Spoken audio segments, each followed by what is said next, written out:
ہماری فوجیں وہاں پر جائیں گی, ہمارے میزائل جائیں گے, ہمارے ڈرونز جائیں گے, اسرائیل ہمارے ساتھ ہوگا. اور اس چکر کے اندر اب آپ بھی ذہنی طور پر تیار رہ لینا کہ جنگ ہوگی, لڑائی ہوگی, تباہی ہوگی. تو یہاں پر بھی تباہی ہوگی اور وہاں پر بھی ہوگی, لیکن ہم نے کشمیر کو حاصل کرنا ہے. اب آپ سوچے وہ ہر دوسری جگہ پر جا رہا ہے, جلسے اس نے کرنے شروع کر دیے. ریسنٹلی تو انڈیا کے الیکشن ہوئے تو اس کو کیا ضرورت ہے, لیکن اب وہ قوم کو کہہ رہے, دیکھیے ایک تو قوم کا برحال ہوا ہے وہاں پر ڈاؤن کے بعد آپ ذہن میں رکھیے, ڈاؤن اس لیے ہوا ہے کیونکہ رافیل کی کہانی کھل کر سامنے آ رہی ہے. اور دوسرا, جس طرح جنگ بند ہوئی ہے, امریکہ کا پریشر آیا ہے, اس نے انڈیا کا ساری فارن پالیسی کا جنازہ نکال دی.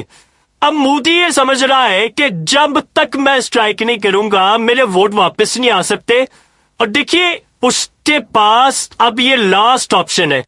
اگر وہ پاکستان پر اسٹرائک کرتا ہے, اسٹرائک تو بھول دیں, جنگ کرتا ہے پاکستان سے پوری, اور وہ کہہ رہے میں نے کشمیر لینا, تبھی وہ اپنے ملک میں الیکشن جیت سکتا اگلی, ورنہ یہ آخری باری ہے بی جے پی کی. دیکھیے پچھلی دفعہ تو 240 سیٹیں آپ نے نکال لی ہے, اس دفعہ تو جو حالات جا رہے ہیں وہ آپ 240 سیٹیں نکالتے ہوئے نظر نہیں آ رہے. چاہے صوبے کے اسٹیٹ وغیرہ کے جو الیکشن ہے وہاں پر تو چلے آپ سمجھ آتی ہے کہ آپ یہ معاملہ کر لیں, اسٹیٹ سے باہر کا جو مین بڑا الیکشن ہے وہ تو نہیں ہونے والا.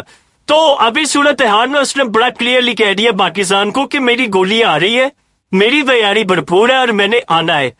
دیکھیے پلان کیا ہے دنیا کے اندر یہ سجا ہوا ہے, آپ اس چیز کو غور سے دو چیزوں کو آپ سمجھیں گے تو آپ کو پتا چل جائے گا کہ معاملہ کیا ہے. آپ نے ایک چیز غور کی ہے کہ یوکرین اور روس کی جنگ بند کرنے کی طرف ٹرمپ نے 2 دن پہلے کہا دیا آخری حد تک ہم چلے گئے. میں نے پیوٹن سے بھی 2 گھنٹے بات کی, میں نے اس سے بھی بات کی. اس کے بعد کیا ہوتا ہے کہ پیوٹن کا امیجن کیجئے جی, یہاں پر آپ اندازہ کریں کہ کتنی بڑی تباہی ہے. اس کا ہیلی کاپٹر آ رہا ہے اور اس پر اٹیک ہوا ہے اور وہ قاتلانہ حملے میں بچ گیا ہے. ایک ڈرون اگر مس ہو جاتا تو آج پیوٹن مارا جاتا. اب بتائیے اس کے بعد دنیا کی کوئی بڑی جنگ چھڑنے سے رہ جاتی؟ نہیں, اسی وقت جنگ چھڑ جاتی. اسرائیل کا معاملہ دیکھ لے, وہ کہہ رہا ہے کہ میں پوری فل فلیج وار غزہ میں سے شروع کر دی ہے اور وہ مکمل طور پر اس کو ٹیک اوور کرنے کو تیار ہے, اور باقی علاقے بھی لاکھوں لوگوں کو وہ کہتا ہے میں نے ٹارگیٹ کرنا. یعنی وہاں پر ایک جنگ ہے, پھر اس نے کہہ دیا ہے شام کے اندر جنگ ہے, اور اس کے بعد وہ ترکی تک لے کر جا رہا ہے. یہ ایک معاملہ. دوسری جانب آپ یہ دیکھیں کہ اس صورتحال میں ایران کا معاملہ جو ہے وہاں پر کوئی بات ابھی بنتی اور نظر نہیں آ رہی, کبھی بنتی ہے کبھی نہیں, کیونکہ ٹرمپ اس وقت جو اپنا رویہ بتا رہا ہے وہ انپریڈکٹیبل ہے, کچھ بھی کسی وقت بھی کر سکتا ہے. وہاں پر ایک لڑائی ہے, اس کے ساتھ ایک ہے پاکستان کی لڑائی. اب امریکہ جب الجھ جائے گا بہت ساری چیزوں میں تو معاملات بڑے ڈفرینٹ ہوں گے. انڈیا نے کہا ہے کہ میں نے حساب کتاب پورا کرنا ہے, مودی قوم کو کہہ رہا ہے کہ آپ تیار رہیں. اب اسے پاکستان کو وہ دھمکی دینا شروع کر دی ہے جو آج سے پہلے کبھی نہیں دی. یعنی یہ کیا الفاظ ہے کہ روٹی کھاؤ نہیں تو میری گولی تو ہے ہی ہے. یعنی آپ سوچیں کہ کیا کسی بھی پرائم منسٹر کو, چاہے آپ کو بدترین دشمن ہی کیوں نہ, یعنی آپ سوچیں یہ طریقہ ہے آپ اس طرح کی گفتگو کرتے ہیں. اصل میں چوڑا اس لیے ہوا ہے کیونکہ وہ پاکستان کا پانی بند کر کے بیٹھا ہوا اور وہ دیکھ رہے ہیں کہ یہ انٹرنیشنل جگہ پر بھاگ رہے ہیں. انٹرنیشنل اداروں کے ساتھ ہم وہی حال کریں گے جو انہوں نے اسرائیل کے ساتھ کیا ہے. بہرحال ابھی ساری صورتحال میں یہ جو پاز آیا ہے اس میں وہ اسرائیل سے ہیرن اور ہیون دونوں ڈرونز لے رہے ہیں. انہوں نے اسرائیل سے میزائل لینے شروع کر دیے, اور اس دفعہ یاد رکھیے گا براہ راست اسرائیل کے تمام بڑے ایکسپرٹس یہاں بیٹھے ہوں گے.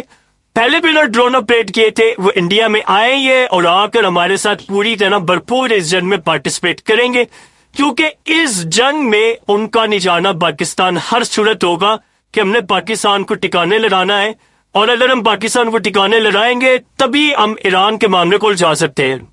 اب یہ اصل میں لاسٹ جو صورتحال ہے وہ آپ کے سامنے ہے. مودی نے اپنی فوج کو کہہ دیا ہے کہ آپ دھڑا دھڑ پرچیزنگ کریں, اور اس دفعہ ہم غور کریں تو وہ زیادہ پرچیزنگ میزائلوں کی, براموس میزائل, یعنی ان کی تو فوج ہے, ظاہر سی بات ہے انہوں نے پروکیورمنٹ کرنی ہے. فوج کو کہہ رہے ہیں کہ آپ زیادہ سے زیادہ میزائل لیں اور ڈرونز کے اوپر فوکس کریں. اس دفعہ وہ جو لڑائی کرنا چاہ رہے ہیں وہ اسپیشلی ڈرونز کی ہے. دیکھیے انہوں نے اس دفعہ کیا تھا کہ پاکستان میں جب اپنے میزائل بھیجے تو انہوں نے دیکھا جی کہاں ویکنس ہے, کہاں نہیں رک پا رہے, اور کہاں ڈرونز آئے ہیں, کہاں پر ہم بیچ سکتے ہیں. پاکستان نے بھی بھرپور جواب دیا, لیکن وہ اب اس کو فوکس کرتے ہوئے مد نظر رکھتے ہوئے یہ معاملہ سامنے لگی. آج نہیں تو کل یہ ٹرمپ کے ساتھ آپ دیکھیے گا مودی کی بڑی لڑائی ہو جانی ہے. لوگ یہ سمجھ رہے ہیں کہ شاید وہ کھڑا نہیں ہو پائے گا، وہ ہو جائے گا. جو انتہا پسند لوگ ہوتے ہیں وہ کوئی بھی حد کراس کرنے کو تیار ہوتا ہے. جس نے اگر کھلے عام یہ کہا ہے پاکستانی کو کہ روٹی کھاؤ نہیں تو میری گولی ہے اور یہ تیار ہے نا، تو پھر آپ اندازہ کر سکتے ہیں کہ اس کے لیے کہ وہ کس لیول پر جا کر کیا لڑائی کر سکتا ہے. یہ وہ معاملات ہیں کہ ہمیں سمجھ رہے ہیں، اور آنے والے وقت میں ہم ایک بہت بہت بہت بھیانک جنگ کی طرف جا رہے ہیں، جس کو انڈیا نے اصل میں اس وقت آج سے بھی شروع کر دیا ہے.